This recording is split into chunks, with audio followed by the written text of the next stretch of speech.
आज की वीडियो में स्टार्ट कर लेते हैं एक्सरसाइज 7.2 का question number 9। Find the coordinates of the points which divide the line segment joining 8 -2, and B 2, 8 into 4 equal parts. इस क्वेश्चन में हमारे पास एक लाइन सेगमेंट है, हमें उन पॉइंट्स के कोऑर्डिनेट फाइंड करने हैं जो इस लाइन सेगमेंट को कितने पार्ट्स में डिवाइड करता है, 4 इक्वल पार्ट्स में डिवाइड करते हैं। तो सबसे पहले हम इसको 4 इक्वल पार्ट में डिवाइड कर लेते हैं। अब हमें इन पॉइंट्स के कोऑर्डिनेट फाइंड करने हैं, इनकी नेमिंग कर लेते हैं पी क्यू आर। अब इनकी रेशो क्या हो जाएगी, ये चारों ही पार्ट्स क्या है, इक्वल हैं, तो सभी की रेशो क्या हो जाएगी 1:1। सभी की रेशो हमारे पास हो गई 1:1। अब हमें इन पॉइंट्स पी क्यू आर के क्या फाइंड करने हैं, कोऑर्डिनेट्स फाइंड करने हैं। तो अब हम देख सकते हैं जो क्यू पॉइंट है वो इस पूरी ए बी का क्या है, मिड पॉइंट है। तो हम इसमें कौन सा फॉर्मूला अप्लाई करेंगे, मिड पॉइंट सेक्शन फॉर्मूला। हम किसके कोऑर्डिनेट फाइंड कर रहे हैं, सबसे पहले पॉइंट क्यू के, तो कोऑर्डिनेट ऑफ पॉइंट क्यू,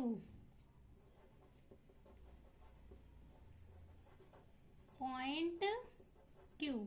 अब क्यू के कोऑर्डिनेट फाइंड करेंगे तो मिड पॉइंट सेक्शन फॉर्मूला कौन सा होता है, x1 plus x2/2, y1 plus y2/2।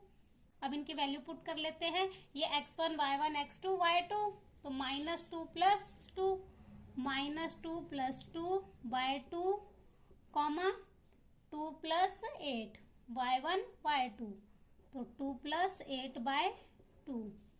Minus plus minus, तो ये तो हमारी वैल्यू क्या आ जाएगी 0/2, 8 + 2 10/2, इसको कैंसिल आउट कर देंगे, 2 5 = 10।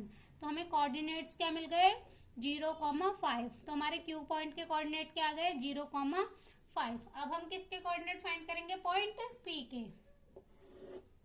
Coordinate of point P, coordinate of point P. अब हम P के कोऑर्डिनेट फाइंड करेंगे तो हम देख सकते हैं ये जो P पॉइंट है ये किसका है, ए Q का मिड पॉइंट है, तो हम इसमें भी mid point section formula apply कर सकते हैं। बट अब हमारा ये हो जाएगा x1 y1 x2 y2, क्यों, क्योंकि ये हमारा ए Q का मिड पॉइंट है, तो हम इसमें भी यही फॉर्मूला अप्लाई करेंगे, x1 + x2/2, y1 + y2/2। अब हमारी x1 y1 की वैल्यू क्या हो जाएगी -2, -2 +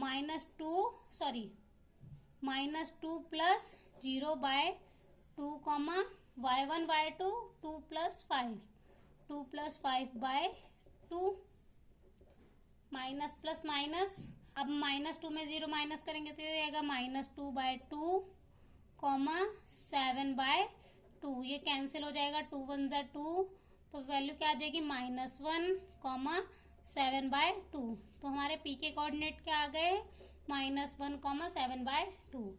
अब हमें किसके कोऑर्डिनेट फाइंड करने हैं, R के, coordinate of R, coordinate of R। अब हम R के भी निकालेंगे तो सेम फॉर्मूला अप्लाई हो जाएगा, क्यों, क्योंकि ये क्यू बी का मिड पॉइंट है, तो क्यू बी का मिड पॉइंट है तो ये x1 y1 x2 y2, तो सेम फॉर्मूला अप्लाई कर लेते हैं। मैं फॉर्मूला बार बार नहीं लिख रही हूँ।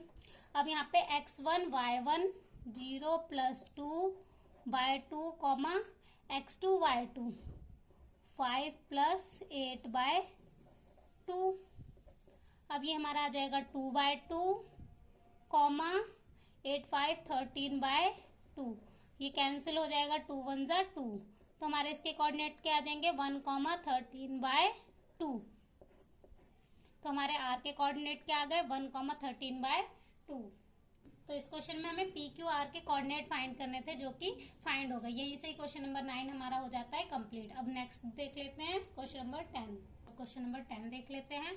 Find the area of rhombus if its vertices are 3, 0, 4, 5, -1, 4 and -2, -1 taken in order. इस क्वेश्चन में हमारे पास एक रोम्बस है, इसका हमें एरिया फाइंड करना है, जिसके हमें वर्टेक्स गिवन में है।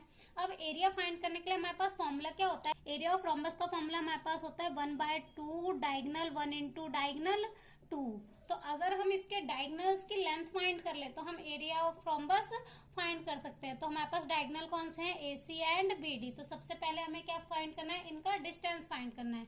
तो डायगनल AC का डिस्टेंस फाइंड करेंगे, तो हमारे पास AC के डिस्टेंस फाइंड करने के लिए फॉर्मूला क्या होता है, x2 माइनस x1 की whole square plus y2 minus y1 की होल स्क्वायर। एक्सरसाइज 7.1 में आपने देखा है कि डिस्टेंस कैसे फाइंड करते हैं। तो अब यहाँ पे हम इनकी वैल्यू पुट कर लेते हैं। अब AC डायगोनल के लिए, सॉरी ये AC डायगोनल है, इसके लिए हमारे पास x1 y1 x2 y2। तो x2 की वैल्यू -1 माइनस x1 की वैल्यू 3 का होल स्क्वायर प्लस y2 की वैल्यू 4 माइनस 0 का होल स्क्वायर। अब माइनस माइनस प्लस पर साइन माइनस का, तो कितना आ जाएगा -4 की होल स्क्वायर। यहाँ पे भी हमारा क्या आ जाएगा 4 की स्क्वायर। 4 में से 0 माइनस करेंगे तो 4। अब 4 4 जा 16, यहाँ पे भी 4 4 जा 16। 16 में से प्लस करेंगे तो हमारे पास क्या आ जाएगा √32।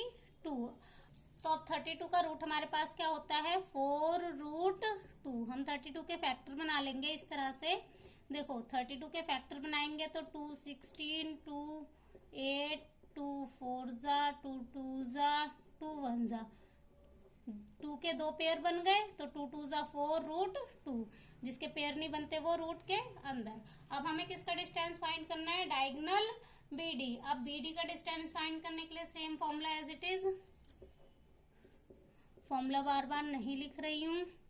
अब यहाँ पे BD के लिए x1 y1 x2 y2, तो x2 माइनस x1 की whole square plus y1 y2 minus y1 की whole square. Minus minus plus पर साइन माइनस का, तो ये आ जाएगा -6 की स्क्वायर।